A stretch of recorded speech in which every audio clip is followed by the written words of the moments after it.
Muy buenas noches, queridos amigos, donde sea que ustedes estén, y hay que decirlo de una vez. Mojtaba Khamenei está vivo, han mostrado pruebas de supervivencia que así lo confirman, aunque Donald Trump y Pete Hegseth se empeñen en decir lo contrario, de que está más que muerto, de que está mutilado. Se ha demostrado de que no. Además de eso, tenemos la posesión de aquí de Abelardo de la Espriella en mi país, Colombia. Terrible si me lo preguntan, pero vamos a verlo también qué es lo que ha ocurrido en esto que es el review o el vistazo a la semana geopolítica de la última semana, en el que vamos a ver, ustedes y yo, para aprender qué es lo que está pasando con el mundo, cómo se está moviendo el mundo. De esa manera yo aprendo un poco más, porque recuerden, este no es el canal de un experto en geopolítica, sino de alguien que le gusta aprender estos temas y muchos más, y quiere aprender, siempre aprender y mejorar un poquito el pensamiento también crítico. Así que si les gusta, quédense acá y vamos a ver qué es lo que está ocurriendo de una vez por todas.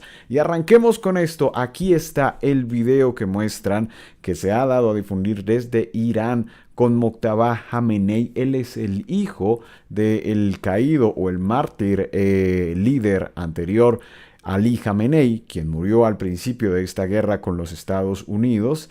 Ya ustedes saben, hace unos ya 4 o 5 meses atrás, y de quien se había dicho, porque no se había mostrado a público realmente hasta ahora, de que estaba también deceso, estaba muerto a causa de los estadounidenses, que primero la versión fue de que murió el mismo día que Ali Khamenei en ese ataque, después de que no, que fue después que no, que había sido que estaba mutilado, que estaba muy mal herido realmente, que por eso no aparecía, pero resulta que ahora aparece. Y ahí se le ve como con todas sus extremidades, al contrario de lo que decían desde Washington. Así que ahí está el actual líder de Irán, quien está reemplazando a su padre y que por supuesto tiene un asunto de venganza, podríamos decirlo así, frente a los Estados Unidos, porque él ha perdido directamente a toda su familia en los bombardeos estadounidenses que se dieron a cabo en Irán. Así que son las primeras imágenes que se ven.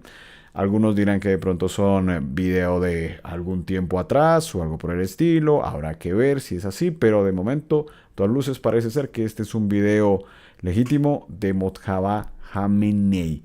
Ahí sí están las cosas. Y hablando de Irán, porque este señor Mojtaba Khamenei no da el brazo a torcer y ha dado la orden de que no se va a abrir el estrecho de Hormuz. Irán establece condiciones para la reapertura total del estrecho de Hormuz. En este momento tenemos que recordar que el estrecho sigue cerrado. A pesar de las pretensiones de Donald Trump de que lo va a abrir, de que se va a reabrir, de que ya ganó la guerra, el estrecho de Hormuz continúa estando cerrado. Y recordemos que han sido unas cuantas etapas desde que comenzó el conflicto por allá hace 5 meses, en el que Donald Trump primero empezó con este ataque aéreo, que era un ataque aéreo llevado a cabo para ciertos objetivos. Esto lo recuerda muy claramente, de hecho, el profesor John Mearsheimer en su canal de YouTube, que también se abrió un canal de YouTube, el profesor John Mearsheimer. Les recomiendo que vayan a verlo, apenas tiene 2 videos, pero en el segundo video apenas nos cuenta perfectamente el paso a paso que ha seguido Estados Unidos en esta guerra de Irán, en la cual no acepta la derrota, y que John Mearsheimer dice exactamente que es una derrota a claras luces. Primero empezaron con este ataque muy a objetivos específicos, como pasó en el día del deceso, el día 28 de febrero, con el deceso de Ali Khamenei. Después pasaron a una segunda etapa que ya era tipo de bloqueo. El bloqueo no funcionó, por supuesto. Después pasaron a una etapa de volvieron otra vez, mejor dicho, al bombardeo, pero esta vez indiscriminado, atacando incluso infraestructura civil, puentes, hospitales, de todo, centrales eléctricas, este tipo de cosas. Por supuesto que Irán no fue a ceder, porque tiene la capacidad de responder, y siguió una nueva fase de tit for tat, en la cual bombardeaban, pero también los iraníes respondían. De todo eso, y además de eso, otra que sería el bloqueo naval que efectuó Donald Trump. Esas estrategias, según nos cuenta John Mearsheimer, ninguna ha funcionado, lo cual demuestra que el poder escalatorio de Estados Unidos en este momento no está funcionando, no ha funcionado. La única estrategia que le quedaría sería invadir por tierra, pero si no le funcionó ninguna de estas, ni de manera aérea, ni con el poder aéreo, ni por el poder marítimo que es conocido Estados Unidos, pues creo que mucho menos va a poder darse por la vía terrestre. Y por eso se presenta esta noticia de Sputnik que nos dice que se establecen las condiciones para la reapertura. ¿Y cuáles son las condiciones? Leamos un poco. Dice, Teherán ha declarado que las restricciones a la navegación por esa zona marítima se mantendrán vigentes hasta que Estados Unidos cambie su postura y cumpla 6 condiciones. ¿Cuáles son? Exigen el cese de las amenazas y ataques contra Irán y sus aliados locales, el levantamiento del bloqueo naval, la retirada de las fuerzas navales y aéreas estadounidenses de la región y el pago de indemnizaciones por los daños causados durante el conflicto. Teherán también demanda el fin de las sanciones y la liberación de activos iraníes congelados o incautados. Cuando leemos esto, tenemos que pensar, o de una vez pensamos en que esto ya lo estaban pidiendo. Esto no es algo nuevo que Irán se esté sacando de la manga, sino es algo que están pidiendo desde el inicio de la guerra y también desde que se firmó este acuerdo de entendimiento entre los Estados Unidos e Irán, en el cual parecía que todo se iba a arreglar y iban a llegar a la solución. Pero recordemos que esto que firmó, que de hecho lo firmó los Estados Unidos en Marsella, ya Donald Trump lo firmó, era como admitir una derrota para Donald Trump, era una derrota en la que tenía que pagar hasta 300.000 millones de dólares a los iraníes por daños y perjuicios. Y ahora, si se dan cuenta, están pidiendo exactamente lo mismo. Si Irán estuviera perdiendo en este momento, al menos en algo hubiera cedido. En algo estarías cediendo en la parte de tus pretensiones si te estuvieran golpeando contra las cuerdas. Al contrario, Irán está pidiendo lo mismo, está pidiendo legítimamente lo mismo, es decir, no muestra signos de debilidad ni de descompostura en su línea ni en su narrativa. Irán en este momento está demostrando, sigue demostrando, de que mantiene el control en esta zona. Y por el contrario, Estados Unidos parece que hace aguas cada día que pasa más su control y su dominio en esta zona de Oriente Medio. Además de eso, aquí hay otra noticia del South China Morning Post que dice que Irán ya tiene o está en sus etapas finales en un trato con Omán para encontrar una forma de abrir o más bien de encontrar rutas en el estrecho de Hormuz. Porque por supuesto, la idea es de que todos puedan vender el petróleo. Recordemos de nuevo lo que ya sabemos, el estrecho de Hormuz es por donde pasa todo, bueno, no todo, un 20% del petróleo mundial más o menos. Así que es importante que pueda fluir este petróleo porque afecta a todo el mundo, evidentemente. Pero lo que quiere Irán es poder vender su petróleo. Omán también quiere vender su petróleo, pero necesitan que los Estados Unidos actúe y salga de la zona para poder, pues, que todos comercien y regresar a como estaba la situación antes de que Estados Unidos pues lo jodiera. Así de sencillo. Así que veremos qué es lo que ocurre con con estas idas, con estas venidas y qué es lo que va a hacer Donald Trump, porque de momento él dice de que sí, de que Irán va a seguir golpeando a su puerta para hacer el acuerdo, pero los iraníes por su parte dicen que no están negociando, pero que tienen la puerta abierta, por supuesto, si Estados Unidos demuestra de que va a cumplir con esos 6 puntos que le están exigiendo. Y vamos a seguir adelante, vamos a seguir con Oriente Medio también, porque en estos días, justo en estos últimos días, se dio una noticia que tiene que ver con 3 grandes actores y pareciera que se fuera a armar una mini OTAN, podríamos decirlo así, no sé si calificarlo de esa manera, en Oriente Medio, señores. Y estos son Arabia Saudita, Turquía y Pakistán. Aquí tienen las imágenes de los tres. Tienen a Recep Tayyip Erdogan, tienen a Mohammed bin Salman y al señor de Pakistán, que se me olvidó el nombre en este momento, pero los tres firmando un acuerdo de defensa trilateral entre los 3 países. Aquí, como lo dice Retes, ataca a uno de nosotros y enfrentarás a los 3. Es como si los 3 estuvieran comprometiéndose a hacer una especie de acuerdo colectivo de defensa, que si te tocan, pues el otro entra a defender. Aquí estos 3 actores son importantes. Erdogan por su dronáutica o por todo el tema de los drones que tiene, y no solo eso, por la presión que puede efectuar frente a Israel. Y también tenemos a Pakistán, que tiene armamentos nucleares, así que ¿quién no le convendría tener un paraguas nuclear? Y por supuesto Arabia Saudí, que lo que tiene es plata, lo que tiene es dinero, petrodólares, para que todo lo que necesiten, recursos, logística, todo esto. Así que para estos tres es un acuerdo que se beneficia. Pero ¿de dónde sale este acuerdo?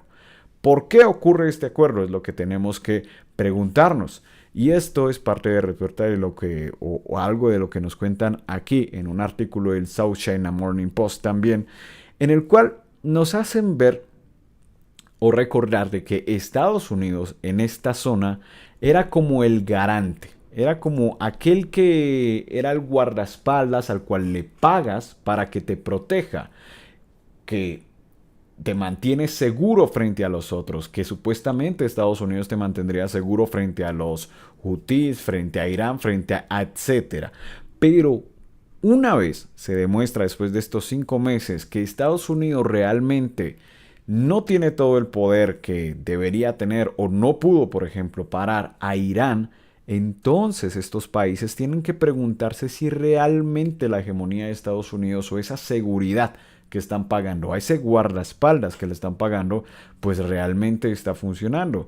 Por eso deciden mejor hacer una coalición que, pienso yo, a opinión mía, tal vez se esté anticipando a la posible salida de Estados Unidos de la zona. Si en algún momento Estados Unidos ve que ya no es viable estar en esta zona, si se encuentra sobreextendido, sobregirado, que ya no tiene los retornos suficientes, de que se encuentra bloqueado y gastando simplemente dinero tras dinero y no recibiendo petróleo a cambio, entonces va a tener que salir de ahí, y los países a los que defendía pues van a tener que buscar cómo defenderse entre ellos. Y qué mejor manera de hacerlo que con un paraguas nuclear y que con el montón de drones que tiene Erdogan desde la parte norte, porque estarías protegiendo desde el oriente hasta el sur y hasta el occidente.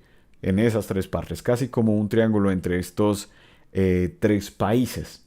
Así que parece ser una jugada que podría beneficiar a esos tres, y se habla no solo de los tres, también se podría unir, por ejemplo, países como Egipto. Así que ahí está el tema. Aquí está, por ejemplo, el título. Nos dice cómo Arabia Saudí, Turquía, Pakistán actuaría como un seguro en caso de que Estados Unidos se vaya del lugar. Este acuerdo entonces fue firmado en la Meca, y la verdad es que trae cositas, puede traer cositas, pero aquí en el mismo artículo nos están diciendo que esto no funcionaría o no tendría un carácter vinculante como lo sería la OTAN realmente, de que van de una vez a entrar con la fuerza militar y de una vez con sus ejércitos, nada por el estilo.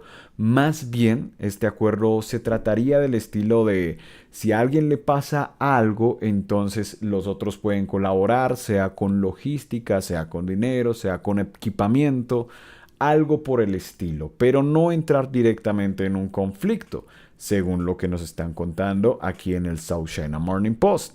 Acá lo dice. Erdogan dijo que esto no busca crear ningún objetivo a ningún país y está abierto a la participación de todas las comunidades que sean pues amigables y busquen la paz, la prosperidad y la estabilidad en la región. Notemos que esto es un pacto entre países que son islámicos, pero islámicos sunitas, diferentes a la facción chiita que está en Irán. Entonces, que se unan estos tres es para contener por un lado a Irán y a Yemen, y por otro lado también a Israel, que es el otro foco ahí en Oriente Medio. Y esto, pues recordemos, Israel y Turquía han tenido roces, así que esto también disuadiría o buscaría hacer un deterrence para Israel y al mismo tiempo para Yemen y al mismo tiempo para Irán. Así que hay que ver cómo esto se traduciría en la realidad. Pero no pasaron ni 2 días, señores, de que esto pasara, de que estos tres países se sentaran, cuando saltó esta noticia que dice así: Los hutíes yemeníes atacan refinería de Aramco en Arabia Saudita. Aramco es una empresa petrolera y estuvieron atacándola a los hutíes que una vez más, o sea, los hutíes una vez más demuestran de que no le tienen miedo a nada. Ellos mismos han salido a expresar de que pueden llamar a quien quieran, juntarse quien quiera en el mundo, pero ellos no van a dejar de luchar por ese espacio. Así lo dice, los hutíes de Yemen reivindicaron este domingo un ataque contra la refinería de la compañía Aramco ubicada en la ciudad saudí de Jizán. El portavoz militar del grupo, el general de la brigada Yahya Saree, afirmó en un comunicado que el impacto fue preciso y que la operación se ejecutó con un vehículo aéreo no tripulado, con drones, señores. Recordemos que en este momento los hutíes de Yemen están teniendo la pelea por el estrecho de Bab el-Mandeb que conecta con el canal de Suez, también otro shock point importantísimo para el comercio mundial y también para el petróleo porque conecta con el Mediterráneo, señores. Así que ahí está servido el conflicto.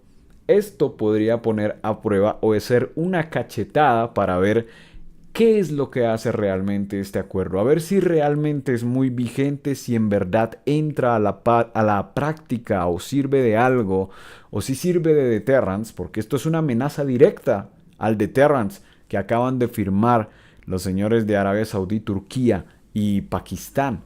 Veremos si hay una respuesta, veremos si de verdad se movilizan recursos y son creíbles frente a los yemeníes, porque con esto que acabaron de hacer es como darles, sí, una cachetada y decir como, ¿y qué vas a hacer? ¿Cómo vas a responder entonces? Y el conflicto sigue servido allá en Oriente Medio. Vamos a seguir adelante, señores, porque vamos a ver aquí qué está pasando en Colombia. Justo en mi país, en mi bella Colombia, se acaba de dar el posicionamiento del presidente o el nuevo presidente Abelardo de la Espriella. Y fue una cosa que los medios colombianos, por decírselo así, no lo bajaron de ser algo innovador, algo fuera de lugar, excéntrico, algo wow.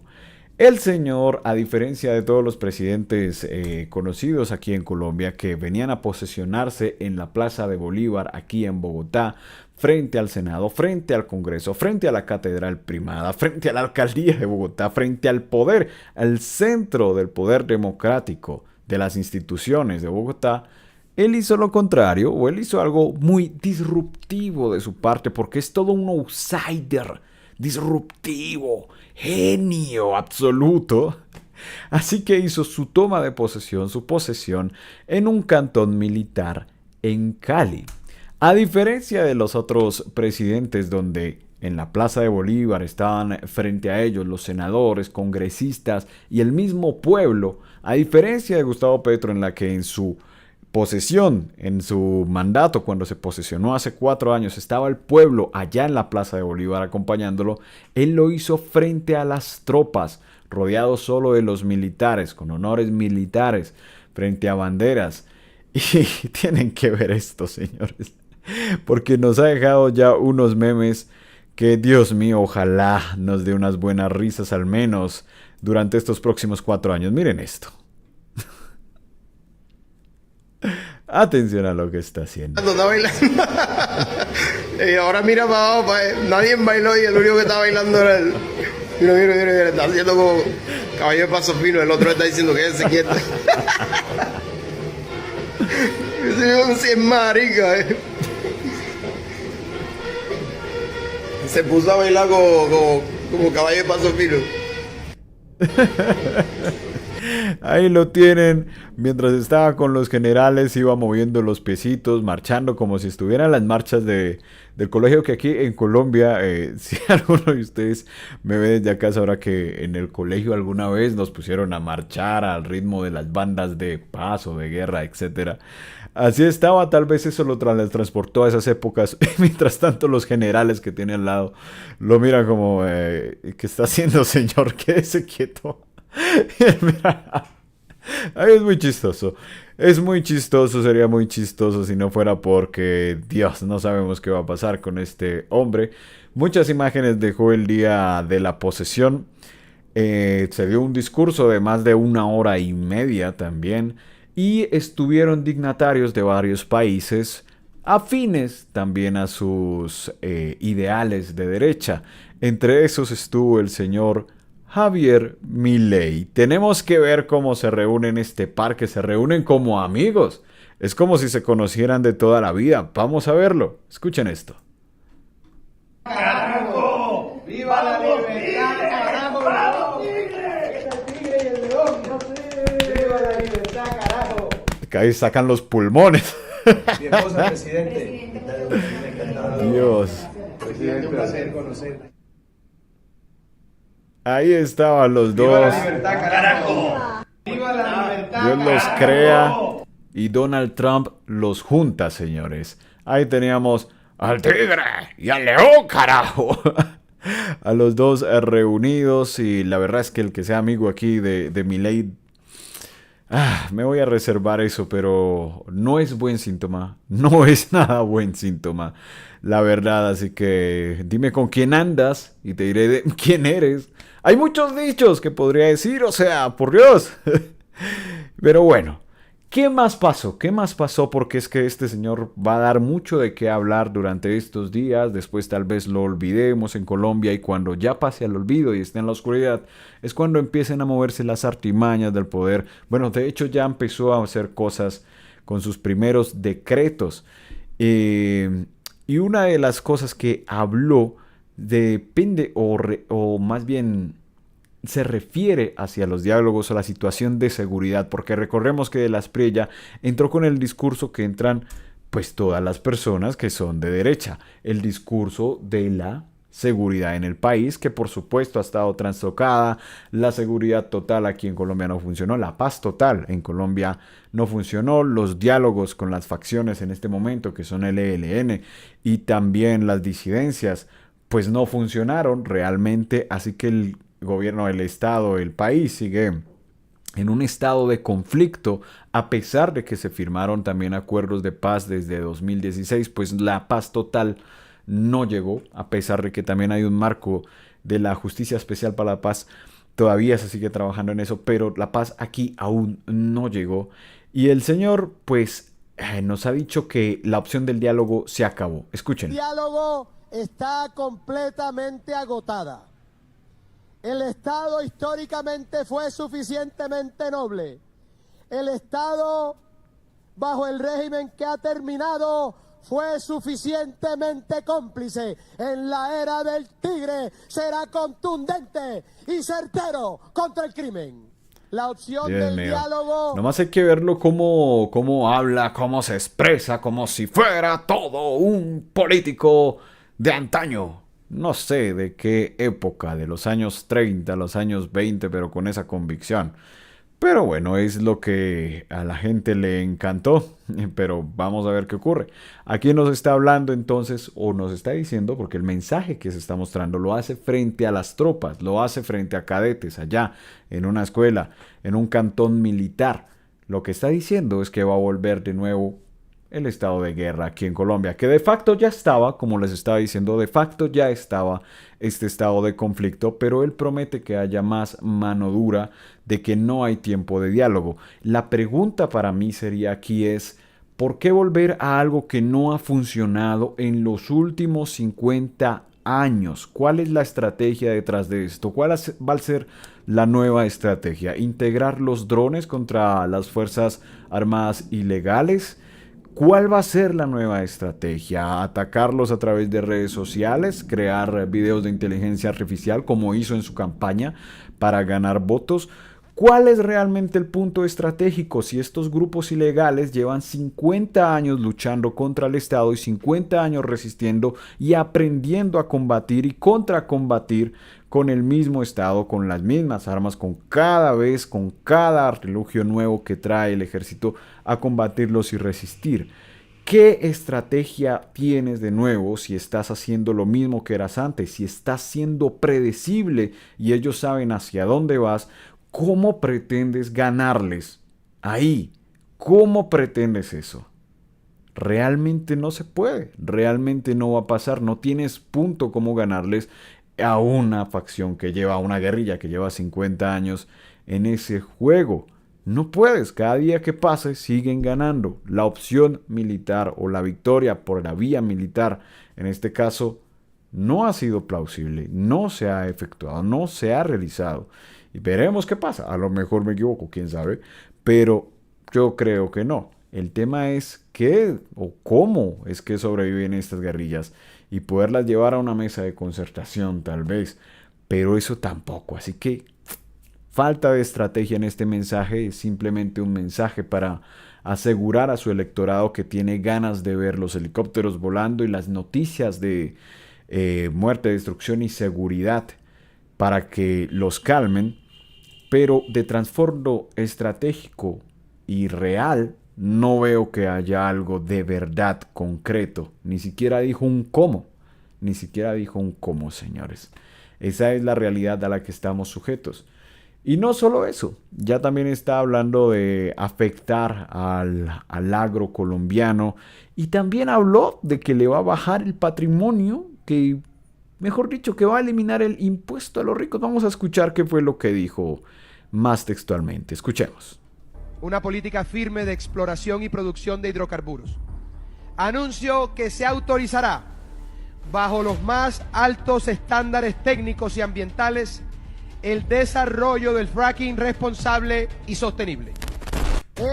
Fracking responsable y sostenible, señores. ¿Qué carajo significa esto? Este era el señor que en su campaña cogió a una señora bióloga marina y la llevó a los páramos para decirle que sí, se podían explotar los páramos y siendo muy eficientes con el medio ambiente. El fracking bombea un montón de agua con químicos para perforar el sustrato del suelo y lo quieren hacer en páramos donde se absorbe una cantidad de agua increíble que, señores, tal vez ustedes no lo conozcan, pero el agua de esta ciudad donde vivo, Bogotá, sale en su 70% de un páramos como el Chingaza. El 70% del agua, señores, sale de páramos como el Chingaza.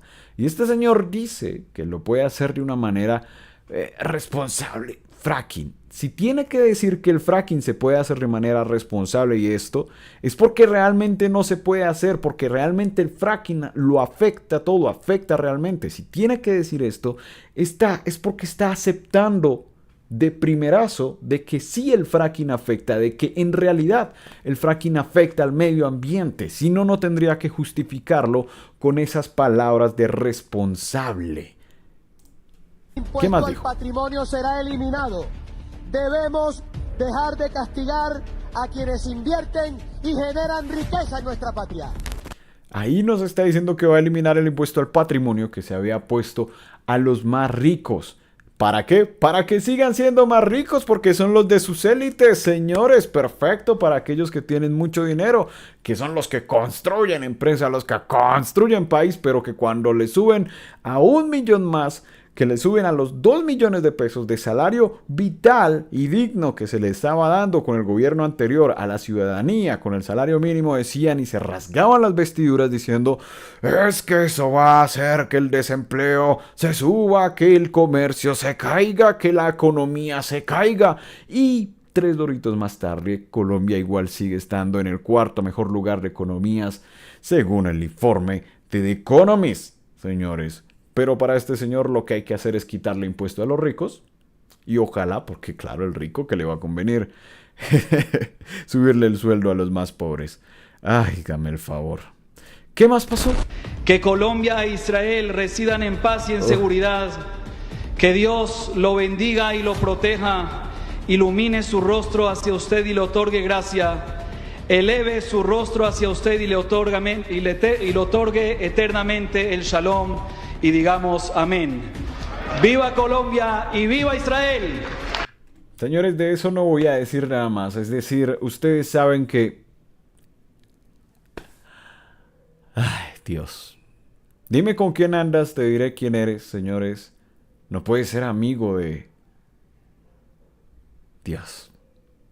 En fin. Vamos a cerrar de una vez. Para ir cerrando, voy a montarnos, sino contarles un poco esto que pasó. Hay una noticia frente a Ucrania porque hay una escasez de misiles antiaéreos. El escudo de antimisiles de Ucrania se está desmoronando por la falta de interceptores en Estados Unidos y en Europa.